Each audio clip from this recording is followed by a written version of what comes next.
नमस्कार विद्यार्थी मित्रांनो, टी परीक्षेसाठी आज आपण मानसशास्त्र, समाजशास्त्र, परिसर अभ्यास आणि मराठी या विषयांच्या एकत्रित प्रश्नांचा समावेश केलेला आहे। या प्रश्नांमुळे तुमच्या मराठी व्याकरणाच्या ज्या काही महत्त्वाच्या संकल्पना आहेत त्या संकल्पना क्लिअर होणार आहेत। कारण हे जे प्रश्न आहेत हे प्रश्न स्पष्टीकरणासहित घेतलेले आहे। म्हणून आजचा व्हिडिओ हा शेवटपर्यंत पहा आणि आवडल्यास व्हिडिओला लाईक आणि सबस्क्राईब करा। तर आजचा पहिला प्रश्न असणार आहे, ढग दाटून आल्यामुळे पाऊस पडण्याची शक्यता आहे। तर वाक्य प्रकार ओळखायचा आहे।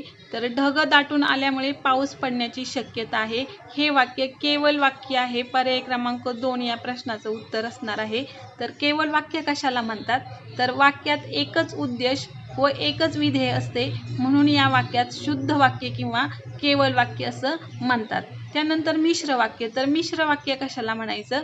तर एक प्रधान वाक्य व एक किंवा अधिक गौण वाक्य गौणत्व सूचक उभयन्वयी अव्ययांनी जोडलेली असतात, म्हणून यास मिश्र वाक्य असं म्हणतात।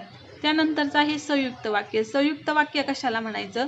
दोन किंवा दोनपेक्षा जास्त केवल वाक्य प्रधान व बोधक उभयन्वयी अव्ययांनी जोडलेली असतात, त्यास संयुक्त वाक्य असे म्हणतात। आता या प्रश्नामधून तुमच्या मिश्र वाक्य, केवल वाक्य आणि संयुक्त वाक्य ह्या ज्या संकल्पना आहेत ह्या संकल्पना क्लिअर झालेल्या आहेत। त्यानंतरचा प्रश्न आहे, शब्दाचा प्रकार ओळखायचा आहे। तर शब्द दिलेला आहे आपल्याला सौंदर्य। तर सौंदर्य हा शब्द भाववाचक नाम आहे। पर्याय क्रमांक 1 या प्रश्नाचं उत्तर असणार आहे। तर सुंदर या विशेषणाला य हा प्रत्यय लावून सौंदर्य हे भाववाचक नाम बनले आहे। तर भाववाचक नाम कशाला म्हणतात? ज्या नामाने प्राणी किंवा वस्तू यांच्यामध्ये असलेल्या गुणधर्म किंवा भाव यांचा बोध होतो त्यास भाववाचक नाव किंवा धर्मवाचक नाम असे म्हणतात। तर भाववाचक नाम कशाला म्हणतात? ज्या नामाने प्राणी किंवा वस्तू यांच्यामध्ये असलेला गुणधर्म किंवा भाव यांचा बोध होतो त्यास भाववाचक नाम किंवा धर्मवाचक नाम असे म्हणतात। तर आपल्या प्रश्नाचं उत्तर आहे पर्याय क्रमांक 1 भाववाचक नाम। पुढचा प्रश्न असणार आहे, वाऱ्यावर सोडणे या अर्थाचा वाक्प्रचार खालीलपैकी कोणता आहे? तर वाऱ्यावर सोडणे म्हणजे त्याग करणे आणि ओवाळून टाकणे, म्हणून आपल्या प्रश्नाचं उत्तर असणार आहे पर्याय क्रमांक 4 1 व 3 बरोबर आहे। त्याग करणे किंवा ओवाळून टाकणे। नंतरचा प्रश्न आहे, दिलेली म्हण पूर्ण करायची आहे। ज्याची खावी पोळी त्याची वाजवावी टाळी। पर्याय क्रमांक 4 या प्रश्नाचं उत्तर असणार आहे, ज्याची खावी पोळी त्याची वाजवावी टाळी। पुढचा प्रश्न आहे, परिसर अभ्यासासंबंधी स्वयंपोषित जीवांच्या कार्बन आणि ऊर्जेच्या गरजा टिंब-टिंबद्वारे पूर्ण केल्या जातात। तर या प्रश्नाचं उत्तर असणार आहे पर्याय क्रमांक 3 प्रकाश संश्लेषण। तर स्वयंपोषी जीवाणू हे जीवाणू स्वतःचे अन्न स्वतः तयार करतात। हे प्रकाश किंवा रासायनिक प्रक्रियेद्वारे ऊर्जा प्राप्त करतात, त्यासाठी ते कार्बनचा देखील वापर करतात। हे जीवाणू प्रकाश संश्लेषण करून आपली ऊर्जेची गरज भागवत असतात, म्हणून आपल्या प्रश्नाचं उत्तर आहे प्रकाश संश्लेषण। स्वयंपोषित म्हणजे काय आहे? स्वतःचं अन्न स्वतः तयार करणे, त्याला स्वयंपोषित असं म्हणतात। त्यानंतरचा प्रश्न असणार आहे, सन 1990 मध्ये भावनिक बुद्धिमत्तेची उपपत्ती जॉन मेयर व टिंब-टिंब यांनी मांडली आहे। तर खूप महत्त्वाचा प्रश्न आहे।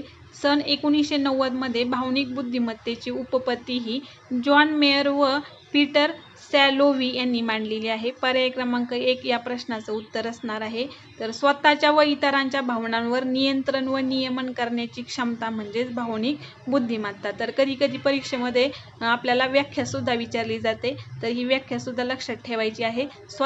पुढचा प्रश्न असणार आहे, सिरियापासून आफ्रिकेपर्यंत पसरलेल्या जगातील सर्वात खोल भाग खालीलपैकी कोणत्या देशात आहे? सिरियापासून आफ्रिकेपर्यंत पसरलेला जगातील सर्वात खोल भाग खालीलपैकी कोणत्या देशात आहे?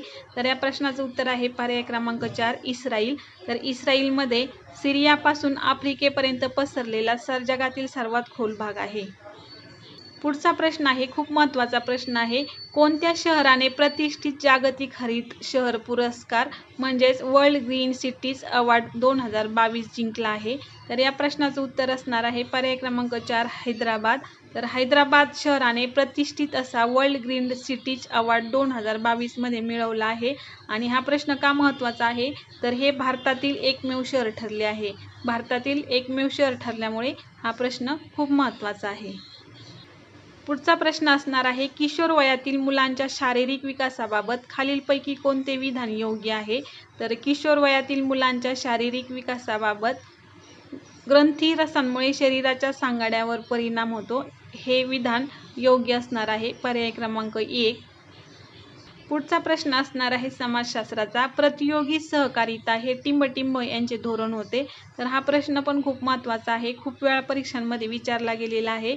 तर प्रतियोगी सहकारिता हे धोरण लोकमान्य टिळकांचं आहे. पर्याय क्रमांक 3. 1919 मध्ये लोकमान्य टिळकांनी प्रतियोगिता सहकारिता स्थापन केली होती. तर हे साल सुद्धा लक्षात ठेवायचं आहे. सरकारला जर भारतीयांच्या मागण्यांविषयी सहानुभूती असेल तरच भारतीय जनता सरकारला मदत करेल, हा यामागचा उद्देश होता. तर प्रश्न आहे मराठीचा, शब्बास, अबब, अरेरे, बापरे या शब्दांची जात ओळखा. तर हे जे शब्द आहे शब्बास, अबब, अरेरे, बापरे हे केवळ प्रयोगी अव्यय आहे. पर्याय क्रमांक 2 या प्रश्नाचं उत्तर असणार आहे. तर शब्बास हे जे केवळ प्रयोगी अव्यय आहे हे प्रशंसादर्शक आहे. त्यानंतर अबब, अबब हे आश्चर्यदर्शक केवळ प्रयोगी अव्यय आहे. अरेरे शोकदर्शक केवळ प्रयोगी अव्यय आहे आणि बापरे आश्चर्यदर्शक केवळ प्रयोगी अव्यय आहे. पुढचा प्रश्न असणार आहे, धारणेचे मापन करताना खालीलपैकी कोणती पद्धती वापरली जात नाही? तर धारणेचे मापन करताना प्रत्यावन ही पद्धती वापरली जाते, प्रत्याभिज्ञान ही पद्धती वापरली जाते आणि पुनर्अध्ययन ही पद्धती वापरली जाते. तर पर्याय क्रमांक 4 ही जी पठन पद्धती आहे ही पठन पद्धती धारणेचे मापन करताना वापरली जात नाही. तर प्रत्यावहन कशाला म्हणतात? तर प्रत्यावहन म्हणजे आठवणे आणि प्रत्याभिज्ञान म्हणजे काय? ओळखणे. पुनर्अध्ययन म्हणजे सराव करणे आणि पठन पद्धती म्हणजे अध्ययनाची सुरुवात. हा प्रश्न असणार आहे, विश्व भारती विद्यापीठाची स्थापना खालीलपैकी कोणत्या व्यक्तीने केली आहे? तर या प्रश्नाचं उत्तर आहे रवींद्रनाथ टागोर. पर्याय क्रमांक 2. तर रवींद्रनाथ टागोर यांनी विश्व भारती विद्यापीठाची स्थापना ही 23 डिसेंबर 1921 या रोजी केली होती. तर या विद्यापीठाच्या स्थापनेचा उद्देश होता की भारतीय शिक्षणाची बीजे रोवण्यासाठी या विद्यापीठाची स्थापना त्यांनी केलेली आहे. तर विश्व भारती विद्यापीठाचे कुलपती भारताचे पंतप्रधान असतात. तर असा प्रश्न येऊ शकतो की विश्व भारती विद्यापीठाचे कुलपती कोण असतात? तर ते असतात भारताचे पंतप्रधान. पुढचा प्रश्न आहे, प्र के अत्रे यांनी कोणत्या टोपण नावाने कविता लेखन केलेले आहे? तर हा प्रश्न खूप वेळा परीक्षेमध्ये विचारला जातो. तर प्र के अत्रे यांचं टोपण नाव आहे केशव कुमार. पर्याय क्रमांक 2. तर काही लेखक आणि त्यांची टोपण नावे आहेत. प्र के अत्रे यांचं टोपण नाव आहे केशव कुमार. त्यानंतर कृष्णाजी केशव दामले यांचं टोपण नाव आहे केशवसूत.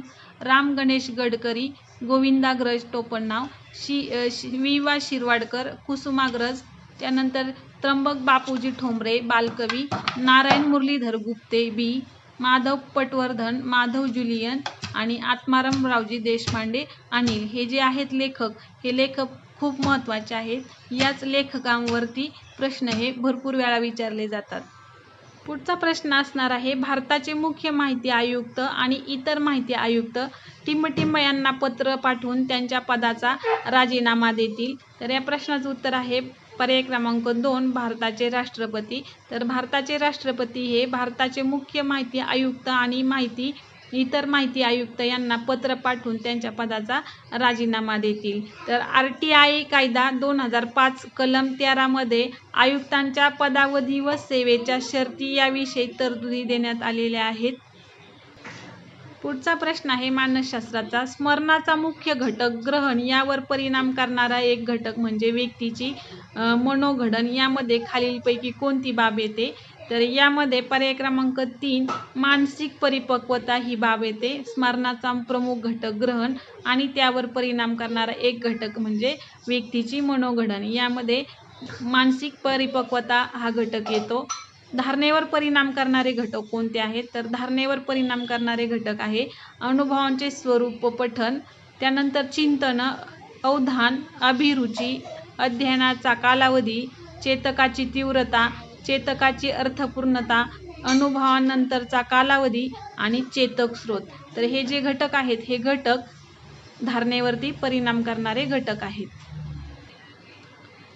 पुढचा प्रश्न असणार आहे, प्रयोगशाळेत असेंद्रिय पदार्थापासून सर्वात प्रथम तयार केला गेलेला सेंद्रिय पदार्थ कोणता आहे? तर या प्रश्नाचं उत्तर आहे युरिया.